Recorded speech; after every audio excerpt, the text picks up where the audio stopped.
उत्पत्ति अध्याय 20। उत्पत्ति अध्याय 20। फिर इब्राहिम वहां से कूच करके दक्षिण देश में आकर कादेश और शूर के बीच में ठहरा और गरार में रहने लगा। और इब्राहिम अपनी पत्नी सारा के विषय में कहने लगा कि वह मेरी बहन है। सो गरार के राजा अबीमेलेक ने दूत भेजकर सारा को बुलवा लिया।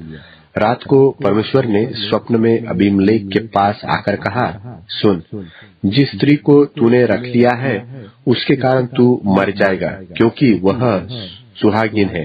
परंतु अबीमेलेक तो उसके पास न गया था। सो उसने कहा, हे प्रभु, क्या तू निर्दोष जाति का भी घात करेगा?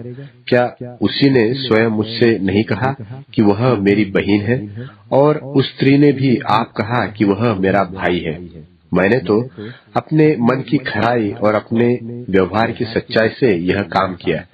परमेश्वर ने उससे स्वप्न में कहा, हाँ, मैं भी जानता हूँ कि अपने मन की खराई से तूने यह काम किया है, और मैंने तुझे रोका भी रखा कि तू मेरे विरुद्ध पाप न करे। इसी कारण मैंने तुझको उसे छूने नहीं दिया।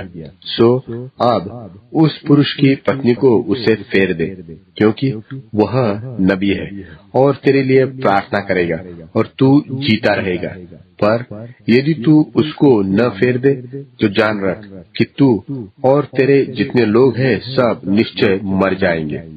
बिहान को अबीमेलेक ने तड़के उठकर अपने सब कर्मचारियों को बुलवाकर ये सब बातें सुनाई, और वे लोग बहुत डर गए। तब अबीमेलेक ने इब्राहिम को बुलवाकर कहा, तूने हमसे यह क्या किया है, और मैंने तेरा क्या बिगाड़ा कि तूने मेरे और मेरे राज्य के ऊपर ऐसा बड़ा पाप डाला है? तूने मुझसे वह काम किया है जो उचित न था। फिर अबीमेलेक ने इब्राहिम से पूछा, तूने क्या समझकर ऐसा काम किया? इब्राहिम ने कहा, मैंने यह सोचा था कि इस स्थान में परमेश्वर का कुछ भी भय न होगा। सो ये लोग मेरी पत्नी के कारण मेरा घात करेंगे, और फिर भी सचमुच वह मेरी बहन है। वह मेरे पिता की बेटी तो है, पर मेरी माता की बेटी नहीं। फिर वह मेरी पत्नी हो गई। और ऐसा हुआ कि जब परमेश्वर ने मुझे अपने पिता का घर छोड़कर निकलने की आज्ञा दी, तब मैंने उससे कहा, इतनी कृपा तुझे मुझ पर करनी होगी कि हम दोनों जहाँ जहाँ जाए वहाँ वहाँ तू मेरे विषय में कहना कि यह मेरा भाई है। तब अबीमेलेक ने भेड़ बकरी, गाय बैल और दास दासियां लेकर इब्राहिम को दी, और उसकी पत्नी सारा को भी उसे फेर दिया।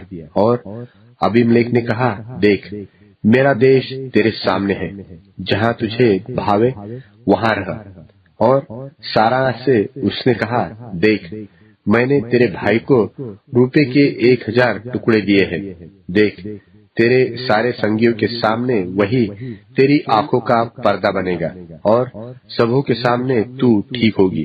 तब इब्राहिम ने यहोवा से प्रार्थना की, और यहोवा ने अबीमेलेक और उसकी पत्नी और दासियों को चंगा किया, और वे फिर से गर्भवती होने लगी, क्योंकि यहोवा ने इब्राहिम की पत्नी सारा के कारण अबीमेलेक के घर की सब स्त्रियों की कोखों को पूरी रीति से बंद कर दिया था।